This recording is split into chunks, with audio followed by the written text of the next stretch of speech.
All right, what's going on, everyone? I've got an idea as to what we might be seeing in terms of Russian strategy in Ukraine. So let me know what you think. Now, as a preface, it has been very, very hard to use any sort of historic references for this war. There's just too many new aspects to take into account. So, to predict what might be coming next, we're going to think of some things that we just haven't exactly seen play out quite yet. Now, as a disclaimer, this is pure speculation on my part. I'm more interested in throwing this idea out there for discussion than I am coming back in a few months to say, see, I got it right. Because honestly, trying to predict what's going to happen next in a war is a surefire recipe to get a lot more wrong than you ever will right. So I've got this broken down into three parts. Part one, air defense. Part two, Russian mobilization. And part three, precision strikes. Starting with air defense, over the last month or so, we've seen a pretty sharp increase in Russian strikes against critical infrastructure in Ukraine, most of it focused on cities and population centers. The common thought process here is that Putin and Russia are trying to essentially break the will of the Ukrainian people, especially with winter coming on, to where Zelensky is more likely to head the negotiating table. The only problem is, historically, that hasn't worked. At least it's not a very surefire play. So the best example that we always point to is the German bombing of London and how that solidified the British response to defeat Nazi Germany. For Putin or Russia to really bet the farm on that working here, it'd be risky, especially at this point in the war when it's clear that the Ukrainian population is interested in fighting on a victory. However, I do think the targeting of civilian infrastructure to force an early end of the war could be one of two goals. So Ukraine is using everything at their disposal to bring these missiles and loitering munitions down, from traditional assets like S-300s to smaller SA-11s, man-pads, and even aircraft that are essentially hunting and shooting down the slower missiles.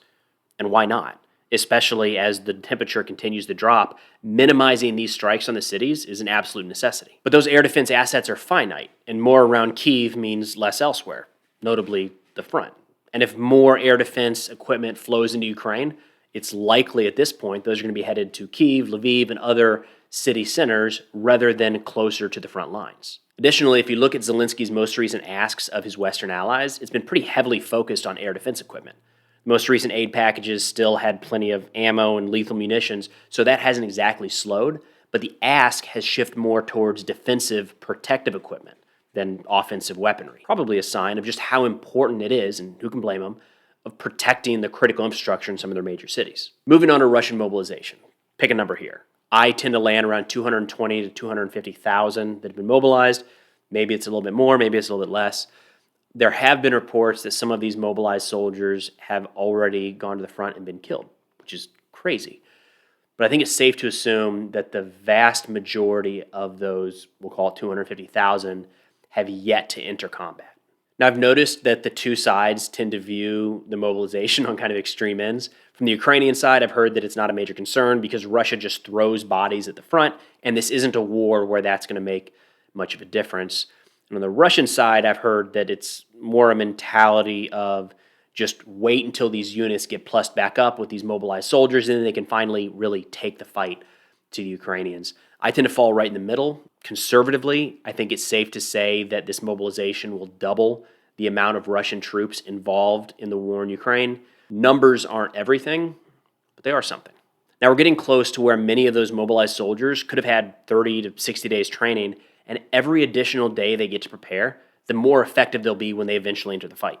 This isn't anything groundbreaking, but it's not hard to imagine that Russia will plan to kick off some sort of offensive in the coming months once those new troops are integrated into the force. This brings me to my last of the three-part idea, precision strikes. There's been a lot of criticism about how Russia has carried out this war so far, and one of the areas that's been really confusing for me at least is why Russia hasn't taken the steps to cut off and isolate Ukrainian forces in the east. The Dnieper River generally runs across Ukraine north to south. Every soldier, every piece of equipment, every bullet, everything has to cross that river at some point to get to the Ukrainian forces in the east. So if Russia were to use their missiles or loitering munitions to destroy or even just damage 3, 5, 7 of those bridges, that has the potential to severely impact the Ukrainian ability to continue the fight. So as kind of a roll-up of this scenario, first, Russia forces Ukraine to shift air defense assets to city centers. Second, while that's ongoing, it buys time for the Russian mobilized soldiers to be integrated into the force. And third, in preparation for some future offensive, Russia attempts to take out bridges along the Dnieper. Now, there's at least two areas where, right out the gate, I know this kind of falls flat. The first is that even if Russia were to shut off a handful of those bridges, especially towards the south, Ukraine could still effectively reinforce their troops from Kharkiv through Sumy. Now, if Russia had total control of the skies, that'd be a problem.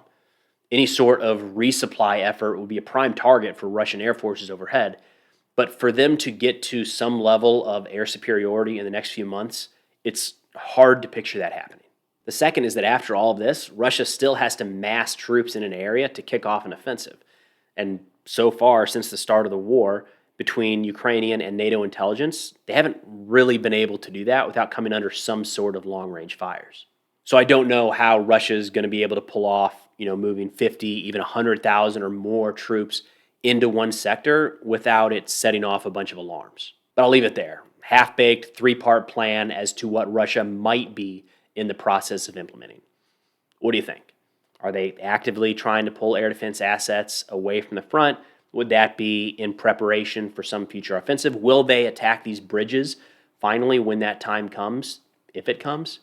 But that'll do it for now. Let me know what you think. We'll see y'all next time.